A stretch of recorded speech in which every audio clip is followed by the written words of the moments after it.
Hey gamers, and I mean it this time. Hey gamers, Rick here with Game Trade Media at Lucas Oil Stadium for GenCon 2018. I've got Erik Mona here, who's going to talk to us about some cool stuff coming out of Paizo. Welcome, Erik. Hi, Rick. How you doing? I am about to get way better because we're about to delve into stuff you know I am a huge fan of. I cannot wait. I cannot wait. I'm all rigged up like a football commentator. Speaking we are of which, in a football stadium. right? I am ready to go. Speaking of which, let's go down to the field and see Oh, what's let's going go on. down to the field. Oh, there we have it. Oh, look at What that. do we got? You want to diagram this play for us, Rick?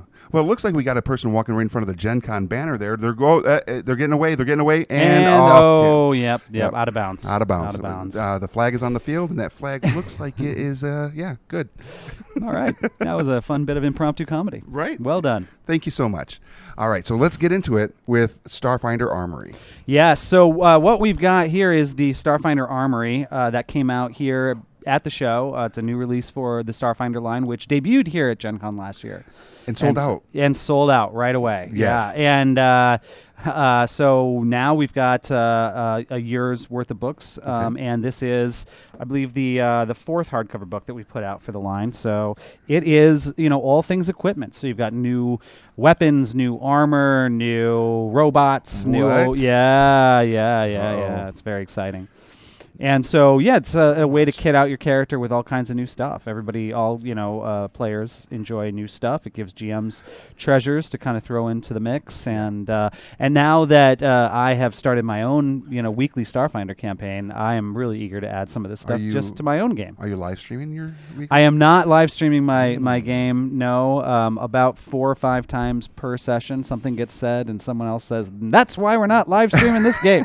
So it is a pure recreational experience for me and some of my friends. We are going to do some live streaming out of the Paizo offices soon. We can talk about that a bit later, but yeah.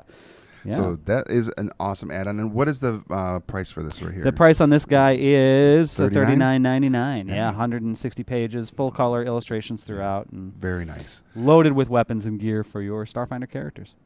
So go pick it up. Yeah. Yeah.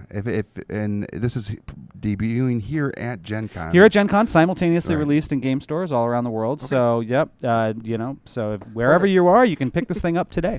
So I got a little flustered there because I'm practically drooling on my microphone. Oh, no. Thank God you're the last one of the day because right next to us is the Pathfinder Playtest. Indeed. Rulebook. Yes, the Pathfinder Playtest Rulebook at long last is here. Yeah. When last I think we talked was for the Gamma Trade show. Well, I mean, we've talked since Gamma. We were at. Where were we at? Where did we meet? We've been at Toy Fair this year. Yes, we had a little discussion. Then we had Gamma, and Gamma we played. We played. Jason Bowman ran you guys through that game. That was good. Epic. And now it is made manifest before our eyes. The Pathfinder Playtest Rulebook is out in 3 different formats. Well, 4 if you include the free PDF that's at pathfinderplaytest.com right now. And we've got the soft cover, which we have right here. We've got a hardcover version, and we've got even a deluxe edition with gold foil, and which I picked up. Already. All right, yes, awesome. Yeah, I had to get in that line. That is the Cadillac of Pathfinder Playtest. It is nice. Yeah. And as a collector of such things, it had to be a part of my collection. Right. Well, I'm very honored that it's there. It is. It is. Oh, I was standing there. I was waiting for the line to die down, and as it did, and near the end of the day, I was like, all right, I'm going to go over there and get it. Yeah. And I didn't realize that it was going to be more than just this. I thought it was. Oh, really? Yes. Oh, interesting. Okay. You thought just one format, one book. Yeah. I knew that there was going to be a flip books, the flip mats. Yep. And that there was going to be the Doomsday Dawn Adventure. Yep. And then I knew there was going to be this. I didn't know there was going to be a hardcover and a deluxe version. Yeah. So I stacked it all up, and I get in the line, and I think I got a hernia because there's a lot of stuff. Well, we like to put people through their paces. And I'll take that pain. I'll take that pain for this game. Oh, good. So tell us about what's exciting about this. When does the actual playtest, does it launch this weekend? Well, yes, the playtest is officially live as of this moment, and there will be more formal steps to it once we get back, to the office. So right now what's happened is the Paizo.com message boards have a whole new Pathfinder playtest section broken down by different subject, the monsters, because there's a free bestiary PDF as well. We didn't do a print version of that, but that is available on pathfinderplaytest.com right now, along with all the other resources. Okay. And so there's questions about that. There's people already giving us their feedback. I love this. Maybe I'm not such a fan of how you did this, which is great because it is a playtest. We've got a full year before we release the final version of Pathfinder. That'll be at next year's GenCon. And we want to get all the feedback we possibly can. And so starting in just a few days after we get back, we'll be formally playtesting the Doomsday Dawn adventure. Okay. That first installment, Doomsday Dawn is broken into 7 different installments where you actually make different characters for each installment. So we're testing the game over several different ranges of play. Okay. And so what we're going to do through our social media and through our Twitch channel at twitch.tv/official Paizo, we're going to be doing like 2 to 3 week sprints on each of these sections. They'll probably take 2 normal timed game sessions to get through each section. And at the end of each section, we'll be having the game designers live every Friday on Paizo Friday, kind of just updating the audience on kind of what changes we're seeing, what we've learned so far from the playtest. And then we'll do some live Q&As with players as well and get their direct feedback. And that's going to start, we'll have the first one of those in about 3 weeks. Okay. And then every 2 weeks thereafter, we will continue doing a new scenario. Okay. Now, you can play at your own pace. Not everyone's going to have a chance to play all 7, and so we suggest that they play 1, 4, and 7, which all use the same characters at different levels. Right. And so that'll give you a nice, satisfying experience. I mean, even if all you have time to do is just flip through the book and give us your impressions, that's valuable to us. Absolutely. But the most valuable thing to us is actual play of the scenarios. So we've created detailed surveys for each of the 7 adventures. Sort of say, how did this go? How many times did people get knocked down? How did you feel about your character? We have a general survey about the entire game, each of the classes and stuff. And so through those surveys and through the direct feedback on our Twitch channel and on Paizo.com, we hope to get a good sense of kind of what people think and what people want from the game. Because even though this looks and feels and in many ways serves as a full RPG core rulebook, it is a draft. It is a playtest version, and we really want to get everybody's feedback. That worked great when we did it the first time in 2008. Right. That's how we made Pathfinder what Pathfinder is today. Now it's been 10 years.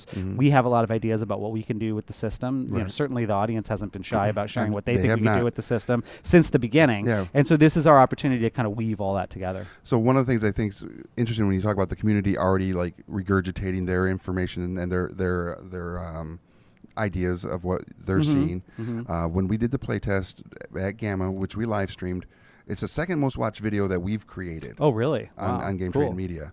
Nice. And it's got the most comments on it because the comments on there are very much like, wait, what was that about? People trying to figure it out. Yeah, what is this thing that you're doing here with the movement? with the action pool? What's that? What's that about? Right. Wait, shields have a thing. Shields are very different. And for me, a very exciting new way. I don't know that I've ever been excited about shields before, but now I'm like, ooh, and shields. magic weapons are scary. Very scary. As they should be. So in Pathfinder 1, if you have a +3 sword, it does 3 extra points of damage. 1d10 plus 3. And now if you have a +3 sword, in addition to making it easier for you to hit, you do 3 extra dice of damage on top of the base die. So every plus you get another damage die of ridiculous. that type. I mean, you ridiculous really don't want to get hit because it's scary. Yes. Now, characters in Pathfinder 2nd Edition do have a little more hit points, too, so they're a little bit more durable. So it's, again, but this is what we've got in the book. This is what we've played, in playtests, early playtests and stuff in the company. But one thing I've been saying to all the staff, and actually they know it by now, so I don't even really need to tell them, but is we have what I think is one of the most intelligent, most engaged, greatest creative staffs put together to make role-playing games. But no matter how smart they might be, once this thing goes out to 50, 60, 70,000 people, they're going to find things we did not anticipate, And so we're at this stage where we think this works great. We think this works the way we intended it in limited, controlled sort of playtest is doing what we want it to do. But now what happens when it's out in the whole wide world? Right. And you get those Mensas that break it down. Right, exactly. Exactly. And we're already seeing some of that stuff. Of course. Third day, and second day for that, and so so far the reaction's been very positive, especially here at GenCon, where at the Sagamore Ballroom we've got 185 tables. Oh my God. They're running Starfinder, they're running the first edition Pathfinder, but a large number of them are running second edition Pathfinder. Nice. Doing demos, we released 3 Pathfinder Society scenarios for a second edition playtest. And so the commentary from people who've had a chance, not just to kind of read the rules, because there are some differences. You read the rules and you're like, ooh, that's different, But when you play it, it really feels like, you're still at home in Pathfinder. So. And that's I think important for the community that you guys have built over the last 10 years. Yeah. Making them feel still at home. Yes, and and it's important, I think, that we feel at home too, because we're doing a new edition of Pathfinder because we love Pathfinder, not because we want to make it something radically different than what it is. The core values of being able to make whatever kind of character you want to make. If you can imagine a hero in your head, we want Pathfinder to be able to provide the rules for you to make that character. And we also want Pathfinder to be, it's a game world in which you make up your own cities and environments and your characters, and there's interaction and there's role playing, and all that's critical to the game. But it's also a tactical combat element to it as well. Absolutely. That's important. So we wanted to make sure that we made second edition more approachable, easier for people to understand, but also without sacrificing the depth and complexity, both of the character options and what's going on during fights. And in fact, I think that we've increased both.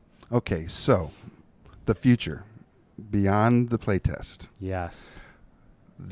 One of the things that Pathfinder is known for is their campaigns. Yes. And their setting, those story arcs that you guys have put out over the years that are super amazing, and they're usually broken down into a 6-chapter. Yeah, the Pathfinder Adventure Pass. Yeah. Are we looking to see those return and in the beginning? Well, I mean, Pathfinder started as the Pathfinder Adventure Path before there even was a Pathfinder RPG. We've released one monthly since August 2007, and we have no intention to stop. And so what's going to happen right now, our Adventure Path, speaking of kind of returning to the beginning, is called Return of the Rune Lords. So our very first Adventure Path was Rise of the Rune Lords, and now, still in first edition, kind of setting up some of the changes that are going to happen to the setting for second edition. Makes sense. We're doing Return of the Rune Lords. So Rise of the Rune Lords was all about what happens when, this super wizard from ancient times, who's associated with the sin of greed, what happens when Karzug the Claimer returns to the living world to wreak havoc upon the people of Erissia. And it took 6 adventures to put that down, for the heroes. What Return of the Rune Lords does is says, okay, now what happens when the other 6 of the Rune Lords also come back? And so it's just crazy stuff. We broke a taboo that when we started Pathfinder Adventure Path, we said we never do, and we said there will never be time travel, in an adventure path. But in this adventure path, you go back to ancient Thassalon in one of the adventures, which is the original kingdom of the Rune Lords. And so there's elements of that. There's going to be ramifications to the end game of that campaign that will impact the campaign setting going forward into second edition. And that leads me into the next adventure path, which is the last first edition adventure path, and that's going to start in February. And that's called the Tyrant's Grasp adventure path. And what's happening there is the Whispering Tyrant, the Lich Lord, big bad of our campaign setting, who's on the cover of the Inner Sea World Guide, and whose defeat and original rise, 1,000 years ago, forms kind of part of the backdrop of the modern era of the campaign setting. Well, he's been imprisoned under a tower for a long, long time, and he's no longer imprisoned at the beginning of the Tyrant's Grasp adventure path. So what we're going to do with second edition adventure paths, which will start at GenCon, next year when we release the core rulebook, is we will be kind of taking a look at all 20-some adventure paths we've done to date and sort of saying, okay, the timeline is advancing to the point where all of those have been done. So when we started, this gets a little techie, but when we started Pathfinder, it was 2007. And so we said the year is 4707. And every year that's gone by, we have ticked that clock forward one year. But because we want people to be able to play our adventures in any order and things, we don't really get into and this is how this happened, and this is how this gets resolved. But with the first setting stuff that we're going to put out in 2019, the timeline is officially 4719. And so that's 12 years worth of material that has happened, and we're going to look back at all the old adventure paths and say, these were completed because it was the players who did them. These were completed successfully, maybe with a couple of little minor changes.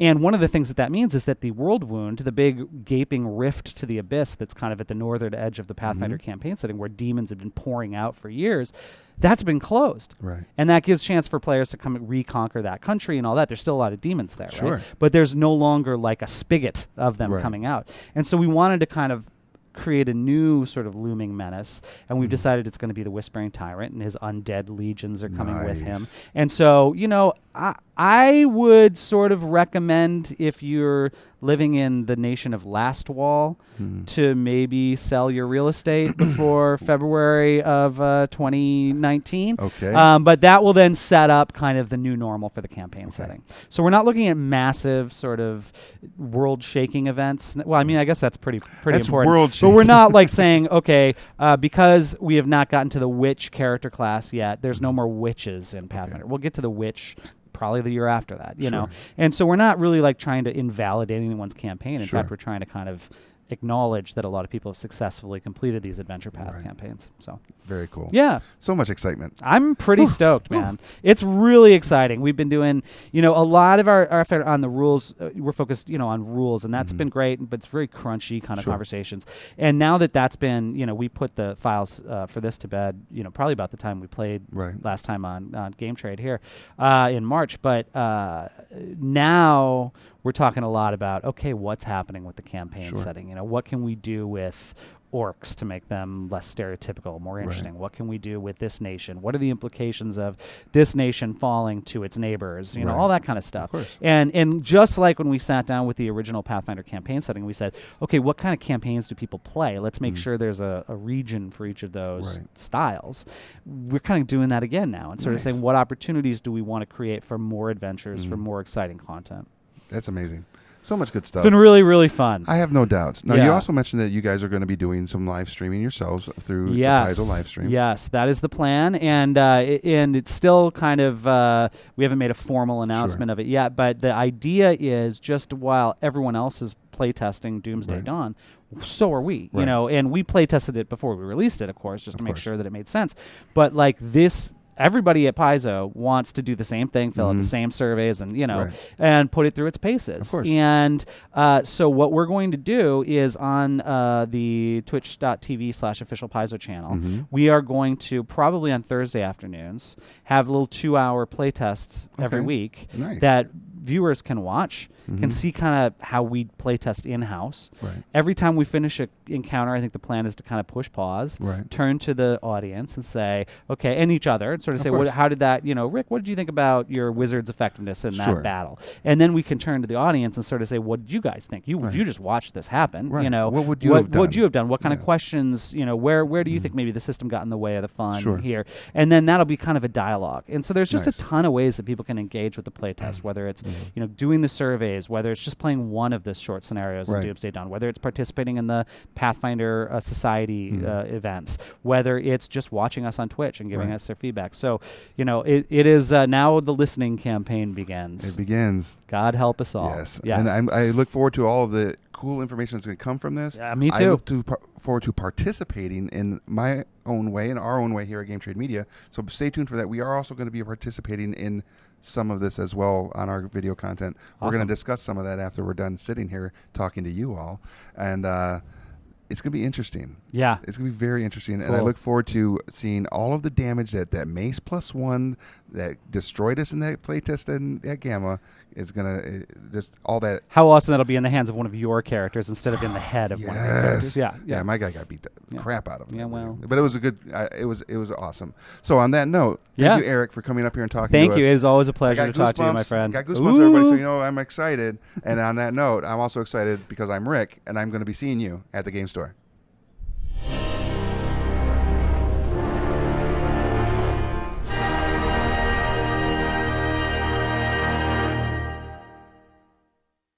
Thanks for watching Game Trade Media. Make sure to leave us a like and click that subscribe button so you don't miss out on any new content.